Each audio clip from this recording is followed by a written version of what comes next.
Hello viewers, welcome back to our channel. Last video में हम लोग ने ये तो बात कर ली कि मार्केट जब गिरता है तो म्यूचुअल फंड में इन्वेस्ट कर लेना चाहिए, बट कौन से म्यूचुअल फंड स्कीम में इन्वेस्ट करना चाहिए ये हम लोगों ने डिस्कस नहीं किया। सो दोस्तों, आज का वीडियो रहेगा how to analyse mutual funds. So मैं on a personal basis mutual funds को कैसे एनालाइज करता हूँ and how do I decide कि कौन से म्यूचुअल फंड स्कीम में इन्वेस्ट करना है, मैं आज आप लोग को वो सिखाऊंगा। So without much ado, let's start.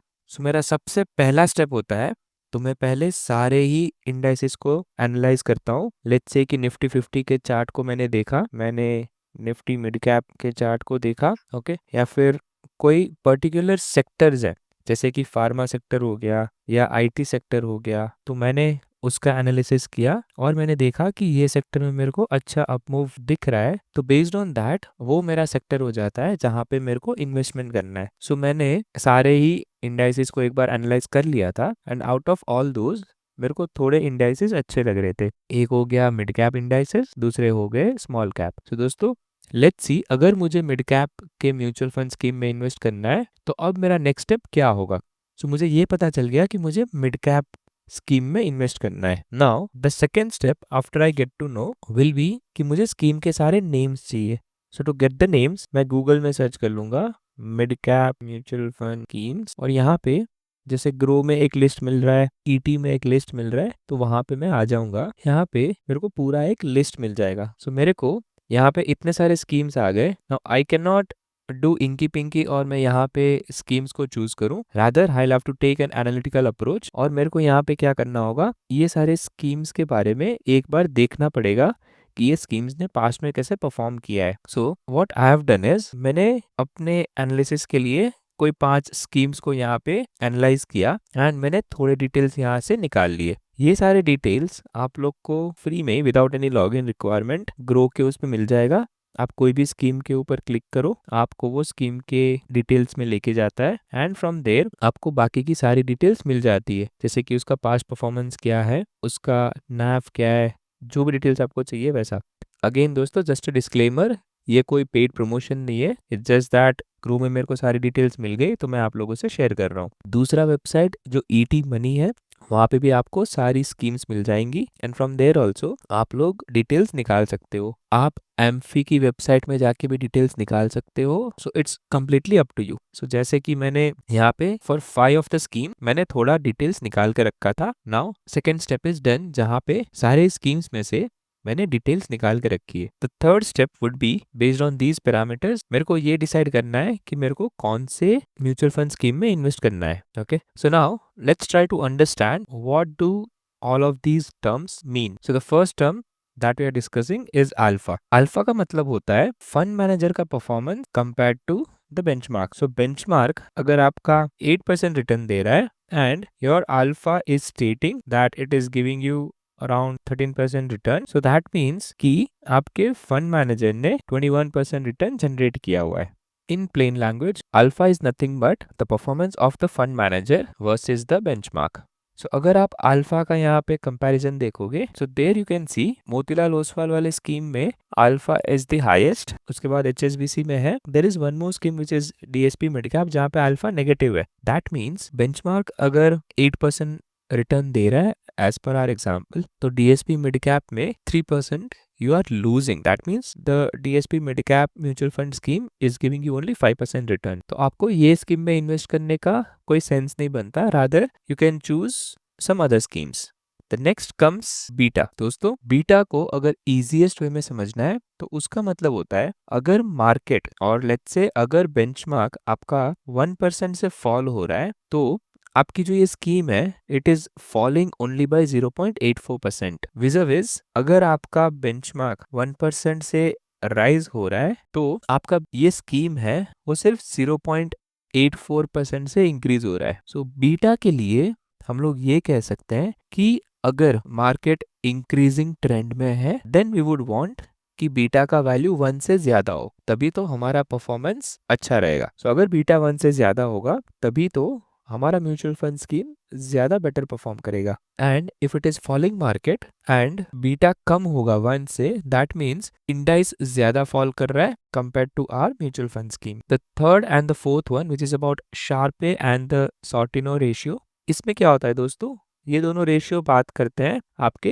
Risk adjusted return. मतलब कि अगर आपने 1 रुपए का रिस्क लिया हुआ है तो विज़ आपको रिटर्न्स कितना मिल सकता है। सो जैसे हम लोग स्टॉक्स में रिस्क टू रिवॉर्ड का बात करते हैं, म्यूचुअल फंड्स में इन अ सिमिलर वे आप लोग शार्पे एंड सॉर्टिनो रेशियोज को कंसिडर कर सकते हो। So again, higher the ratios better it is. As per the trend, अगर आप ये दोनों कॉलम्स को कंपेयर करेंगे, आप लोग को दिखेगा कि मोतीलाल ओसवाल के स्कीम ने हाईएस्ट रिस्क एडजस्टेड रिटर्न्स को जनरेट किया हुआ है। दोस्तों, अगर आपको शार्पे, सॉर्टिनो, अल्फा, बीटा उन सारे पैरामीटर्स को डिटेल में समझना हो तो मुझे कमेंट्स में प्लीज बताना, उसके ऊपर मैं एक डिटेल्ड वीडियो क्रिएट करूंगा। द लास्ट पैरामीटर जो हम लोग कंसिडर करते हैं while deciding the mutual fund scheme is about the standard deviation. दोस्तों, स्टैंडर्ड डिविएशन क्या होता है? It is about how much fluctuation या हाउ मच वॉलेटाइल आपका ये म्यूचुअल फंड स्कीम है। सो अगर आप यहाँ पे ये नंबर्स को देखते हो, हम लोग यूजुअली चाहते हैं कि हमारा स्कीम उतना वॉलेटाइल ना हो बट रिटर्न्स बेटर जनरेट करे। सो अकेले स्टैंडर्ड डिविएशन को यूज करके हम लोग सिर्फ इतना ही डिसाइड कर पाएंगे कि कितना वॉलेटाइल है। लेट्स से कि क्वांट का स्कीम है वो ज्यादा वॉलेटाइल है compare to Motilal versus DSP, जबकि एचएसबीसी का जो स्कीम है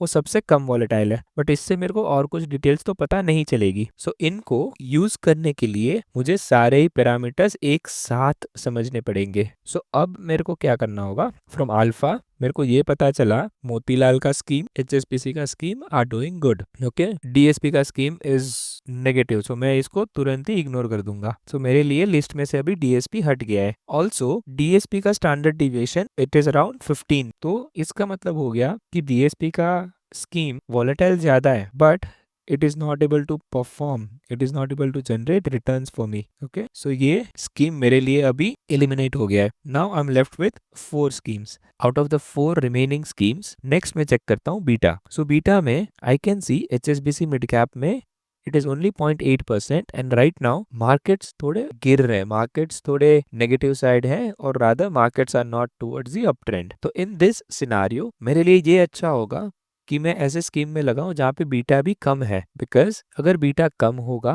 तो मेरा पोर्टफोलियो का रिटर्न्स भी इतना कंपैरेटिवली ड्रॉप नहीं होगा। Also for Motilal the beta is almost equal to 0.84। So ये दोनों स्कीम मेरे को बताती है कि if market has to fall 1%, these two schemes are not going to fall much. Next, Sharpe and Sortino ratios को देख के मेरे को ये पता चल गया कि इन दोनों का रेशियोज अच्छा है। As we saw earlier, Sharpe and Sortino के रेशियोज हायर द बेटर, जितना ज्यादा हो उतना अच्छा, बिकॉज इट सिग्निफाइज मैं अगर 1 रुपए का रिस्क ले रहा हूँ तो मुझे सामने रिटर्न्स कितना एक्सपेक्ट कर सकता हूँ। सो यहाँ पर भी इन दोनों का परफॉर्मेंस अच्छा है। And the last one which is about standard deviation, okay. So अगर मोतीलाल ओसवाल का स्कीम है उसका standard deviation is comparatively higher than this HSBC, okay. So out of all this analysis, अगर एज एन इन्वेस्टर अगर मेरा nature ऐसा है कि मेरे को ज्यादा वोलेटिलिटी नहीं चाहिए, I am fine, I am happy with decent returns, तो मेरे को एचएसबीसी मिड कैप में इन्वेस्ट करना चाहिए। But if I am ready कि I am ready to take the risk, I am ready for the volatility, but मेरे को returns ही चाहिए, if my focus is on returns, तो फिर मेरे को जाना चाहिए मोतीलाल ओसवाल